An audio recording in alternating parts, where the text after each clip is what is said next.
Hi everyone, welcome to Shelf Isolation episode 4. Today I'm going to be talking to you about Trainspotting by Irvine Welsh.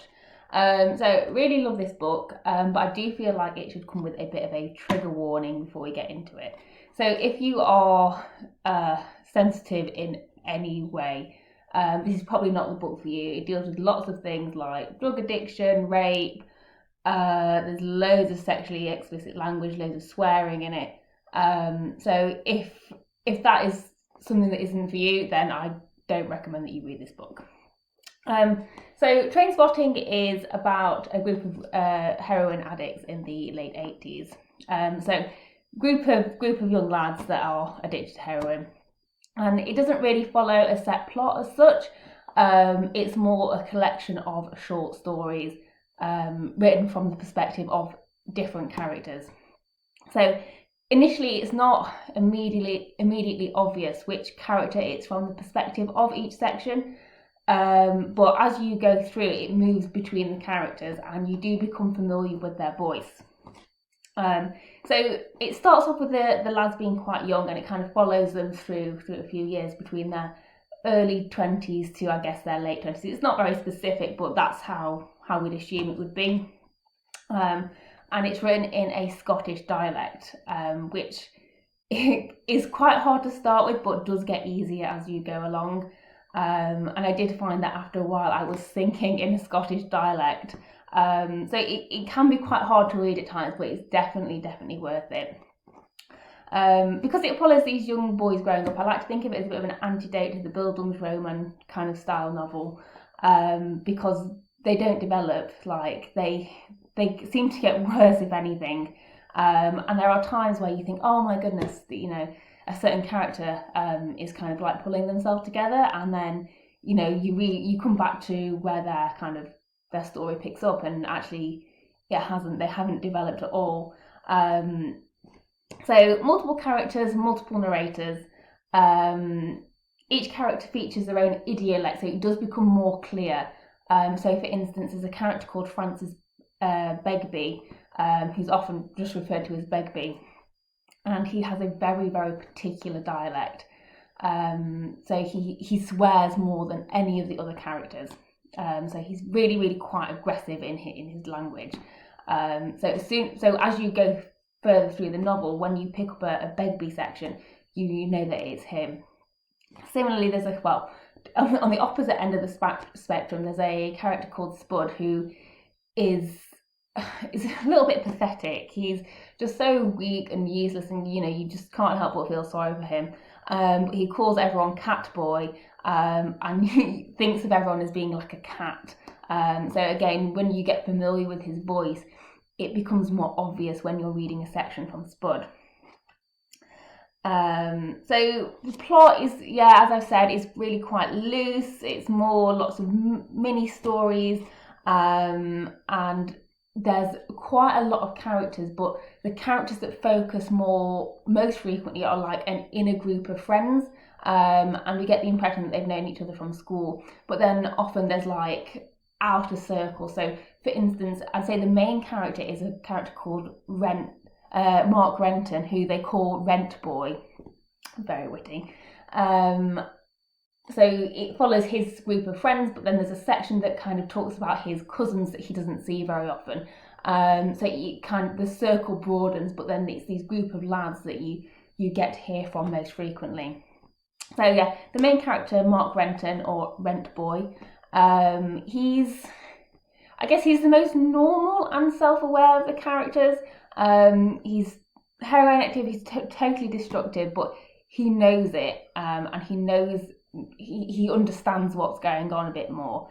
And there's a part where he's got done for shoplifting books on Waterstones, and the judge kind of calls him a drug addict and thinks that he's a bit pathetic, he's just like another criminal like everyone else. But actually he turns it around because he says, I wasn't stealing to sell these books on, I was stealing these books to read. And the judge says, okay, well, tell me about one of the books, and he gives like a really lengthy description of one of the books and kind of what it means, and starts to analyse it. And he kind of gets away with a lighter sentence, where his friend Spud, who's a little bit pathetic, can't do that at all, and he kind of falls on his face and ends up getting jail time. There's another instance quite similar where Rent Boy and Spud, they are getting in trouble for no, they're not in trouble, sorry, they are going for a job interview, so they're both collecting benefits, and in order to collect the benefits they have to go for regular job interviews to show that they're looking for work, but they don't want to get the job, so they have to go to the interview to collect the benefits, but they don't want to get the job. So what they're doing in the pub beforehand is they're talking about so they're in the pub beforehand talking about how they want to seem convincing in getting the job, in making the people think that they want the job, but they don't want to actually get the job. And Mark manages to do that quite successfully, but Spud ends up making himself look like a bit of an idiot. So one of their ideas was to pretend that they went to a private school, because the thinking is that the job is for a cleaner in a hospital, I think, and they think, you know, they're not going to hire anyone from a private school to do like a porter job, a cleaner job, because it wouldn't look very good. But then Spud actually just says, "Oh, I was lying, you know, that's a lie, that's not true," and is unable to keep up with it. So ends up making a bit of a fool of himself. So other characters that feature, so I've talked about Mark Grenton, I've talked about Spud, whose real name is Daniel Murphy. There's Simon Sick Boy Williamson, so they call him Sick Boy because basically he's a little bit sick. He shoots dogs, he's just altogether unpleasant, but he's really quite funny as well, because he always seems to get in favour with like parents and stuff. They all think, oh, you know, that Simon is such a nice laddie, you know, he's so lovely, but actually he's really quite psychopathic. Speaking of psychopathic, Francis Begbie, or Franco as they call him, he's just awful. So he has this girlfriend called June, and they're having a baby together, and you know, she wakes up in the morning and he's packing his stuff, and she's like, where are you going? And he says, oh, just out. And she's like, no, where are you going? And he won't tell her. He's just being really aggressive with her, he's swearing at her, and then he punches her in the face and like kind of messes her around a bit, quite violent with her. And then he's kind of talking, he's the narrator, and he's saying, you know, if June makes me hurt that baby, I'll kill her. But he's the one that's doing the hurting, so he's got this absolute disconnect between him doing the hurting and the baby being hurt. Like he's almost like he doesn't think it's him, or like, you know, she's the one that's making him do this. Another instance of Francis Begbie being a bit of a sick character is when they are drinking in a bar and they're on this kind of like balcony thing, and they're drinking, you know, they're going for having pints or whatever, and he finishes his drink and just throws his glass over the top of the balcony, just throws it behind his shoulder, and it hits one on the head. They get knocked out, there's blood everywhere, and then he runs downstairs and says, who the F has done this, who's done this? And kind of he instigates like this brawl where they're looking for the person that has thrown this drink at this guy, and no one realises that it's actually him that has done this. Another character that's part of this main group is Tommy Lawrence. They just call him Tommy. I guess he's just sort of on the outer circle of the group of friends. You don't hear from him that often, and he's one of the ones who actually isn't on heroin. And neither is Begbie, for that matter. So for all of Begbie's kind of faults and all his like psychopathic nature, he's actually not on heroin, and neither is Tommy. Until a little bit later. So he has this girlfriend called Lizzie who he's totally besotted with. You know, she's beautiful, you know, everyone fancies Lizzie. And then she breaks up with him, and he's really, really down and depressed, and he goes to Mark and says, oh, can I try some? And Mark's like, no, get out, no, you're not trying it.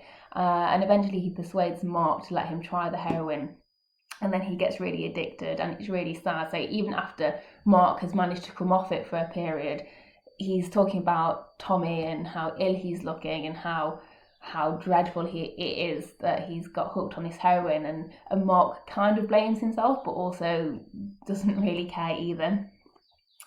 So reasons why I really like this book: it's a really interesting look at Edinburgh. So if anyone's ever been to Edinburgh, you'll know how beautiful it is. You've got the castle, it's just gorgeous, and it's just a totally different look. Another reason, it really challenges your not mine personally, but challenges expectations of what we think like working class is. So Mark's a really good character for this because he's very, very working class, but actually he's not an idiot. And even though he's addicted to heroin, he's not stupid about it. Like he knows exactly what's going on. He knows kind of the theory behind addiction, and he understands it. Also, morality, it's a really interesting one. Things are very morally grey in this. So, for instance, Mark giving Tommy the heroin because he's asking for it. How far does Tommy have free will in that situation? How far does he have choice?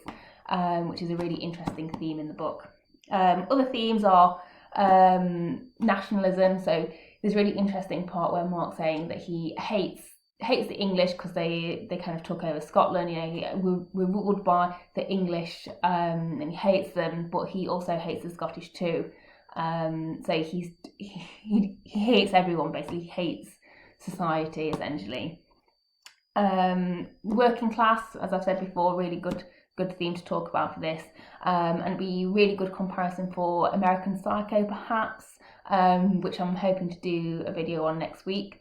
Friendship, obviously, group of friends and their stories together. So male friendship, it essentially is portrayed quite a lot in the book. Materialism. So one thing that Mark says is that he likes being addicted to heroin because it means that he's only focused on getting heroin. So he doesn't care about anything else. So when he says, when you're off heroin, actually you're worried about getting a job, you're worried about getting a girlfriend, you're worried about keeping your girlfriend. There's so many other things to worry about. But actually, this love of drugs is like a really pure love because it's the only thing you actually care about.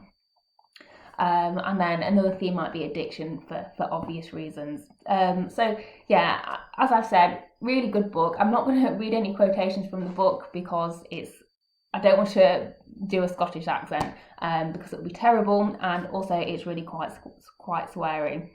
I think I struggled to get one without swearing in. But yeah, if you want to talk about this further, please let me know. And obviously don't read it if you're sensitive in any way.